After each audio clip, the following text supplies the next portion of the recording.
Welcome to the Airshield Smart Guard installation tutorial. Step 1. Measure the installation area and securely mount the base setup on the wall.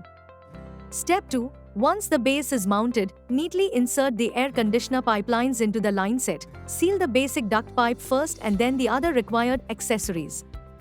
Bonus tip: the Smart Guard can be easily painted to match with your interior walls, ensuring an amazing look.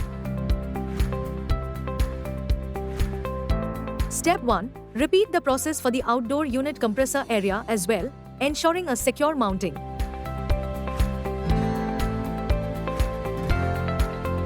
Step 2. Install the air conditioner pipelines into the line set, sealing them with all necessary accessories except for the foldable pipe.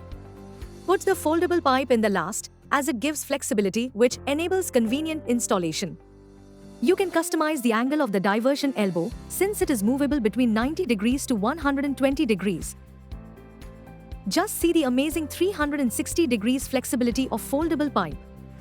Now, not only is your air conditioner well protected against all weathers, but it also adds to the insulation and aesthetic look to your home. Thank you for tuning in. Get ready to enjoy the multiple benefits of Airshield Smart Guard.